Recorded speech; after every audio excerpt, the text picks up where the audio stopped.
What's going on, everyone? My name's Tenebris Infinite, and welcome to my review for the Tactical Equipment Pack here in Generation Zero.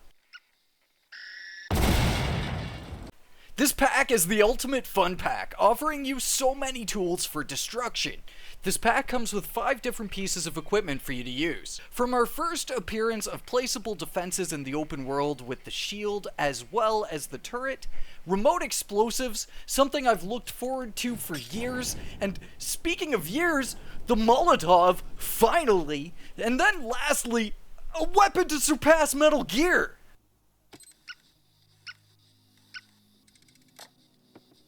The Tactical Equipment Pack is our first real big steps into Generation Zero becoming a full-fledged open-world sandbox game.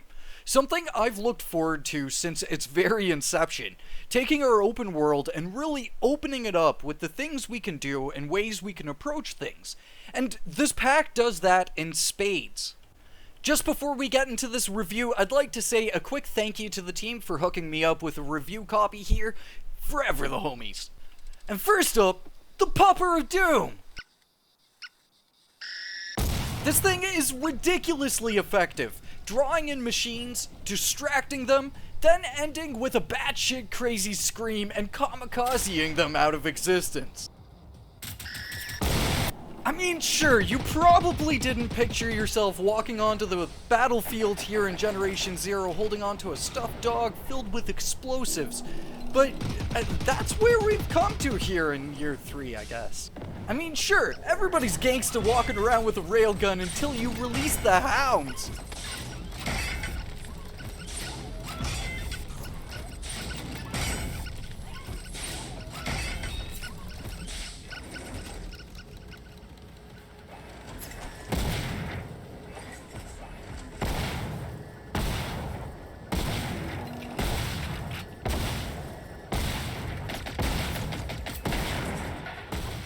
Now, as you dudes probably know by now, using explosives on big machines isn't very effective unless if you remove a good chunk of their armor. But the place where this pupper really shines is at taking out the kind of more grunty enemies like the lynx, the runners, hunters, seekers, stuff like that you can draw in close to it and then explode and deal with rather quickly and efficiently. Sound-wise, the team really does just never miss here in Generation Zero. From the little Bjork the pupper puts off to the crazy shrill scream upon immediate detonation. Like, this is the perfect weapon. No one can change my mind. And on a looks level, well, it's a cute stuffed doggo. So, it's a 10, even though I don't rate these out of 10, but still. Now, have you ever wanted to feel protected in Generation Zero? And I mean, really protected? Well, then your answer may or may not be the brand new portable shield. Coming in as one of 2 placeables that we have now in Generation Zero, the portable shield at first glance may seem ineffective, but is totally a quantity over quality situation here in the game. Like when you place just one of these, sure, it's just a flimsy little shield. But when you place a whole bunch of them, well, then it's a whole bunch of flimsy little shields that come together to actually make a really effective barrier. And when you utilize proper cover tactics and replacing shields as you need to, you can greatly minimize the amount of damage you potentially take. Now let's take a moment to appreciate the sound design behind this shield. It's great! And for the final evaluation, the looks. And as a serious note here, I think this shield is excellently designed. Like, as it falls apart and everything, it's a really good looking shield when you use it out in the game world. Now, I've got a small bone to pick with the auto turret. It's weak as hell, dude. Sadly, every pack has a bit of a downside, and the turret is the Tactical Equipment Pack's biggest downside. It suffers the same problem that weapons like the S21 and the Coat Knock have suffered, where to preserve game balance, it's been greatly underpowered. They're fun for a what if, but are not very good for any sort of practical use. You could still use them for personal enjoyment, and it's kind of funny watching them shoot away at machines, but if they were even just a little bit more powerful, then they'd be an awesome piece of equipment. Now, the equipment is partly the sum of its parts here in Generation Zero, so we'll find out eventually if there's some best way of utilizing these auto turrets. But for now, it's a no for me, dog. As much as I really want to enjoy this piece of equipment, it's sadly just a waste of resources. But there's more to stuff in games than just straight up killinating things. So let's talk about the sounds and looks of this turret. And this is where the turret really shines. Its sound design is great with the ambience and the combat sounds, and the design is just absolutely too good. The bike tire is a pivoting kind of thing? Genius! The replaced machine head as the turret, it's really well designed. Like, it might even be the best designed thing in the pack, which kind of makes the lackluster firepower sting a bit more. But I guess, just like the shield, it's again a quantity to quality thing. Eventually, if you put down enough turrets, it should probably beat the machine. Now for the showstopper of the pack, the one tool that's actually a game changer, as these packs like to sneak in, the remote explosive. A tool I've looked forward to using in Generation Zero for the longest time. Literally something I've just hoped on the low since, like, year one.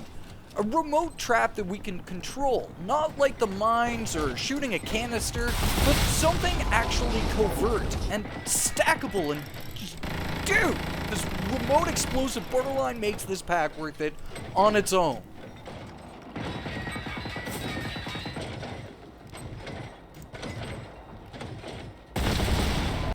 I mean, like, look at this. It's too good, man.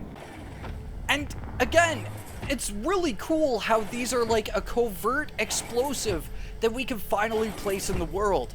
It's a total trip. Chasing after a tank, just like sneaking after a tank and placing all of these remote explosives on its back end. You know, you gotta try it. If you pick this pack up, if there's one thing you gotta do, it's tail a tank and try to plant as many explosives as you can on its backside and see if you can take him down in just one explosion. Sound-wise and design-wise, it looks how you expect it to look and it sounds how you expect it to sound, so it does good on both of those ends.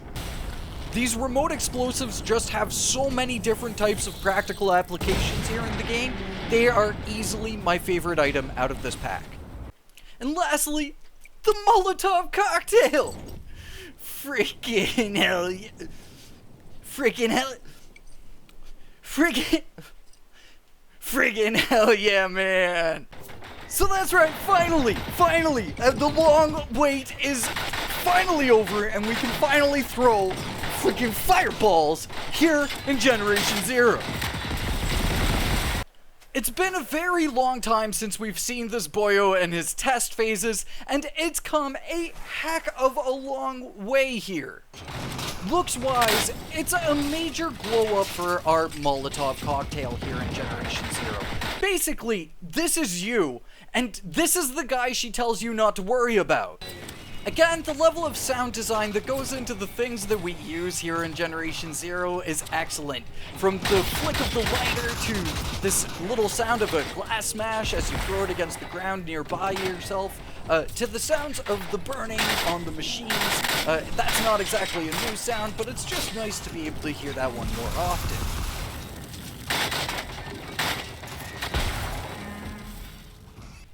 In terms of the Molotov's combat effectiveness, it's about as effective as dumping a bottle of kerosene on a toaster, then lighting it on fire, then using it afterwards to see if it still makes toast.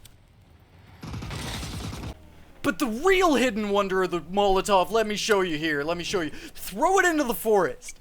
Just light it on fire and throw it into the forest. Boom! Bada bing, bada boom. The easiest forest starter fire of all dang time, man. Or maybe you hate your parents' shitty new RV. Well, take that, parents! Take that, man! Shitty RV, take that! No summer trips now, man! And the real best benefit of the Molotov, let me show you. You simply take it, you drink it. No, I'm kidding. Whoa! Hey! So, the tactical equipment pack. The ultimate question. Should you pick this pack up?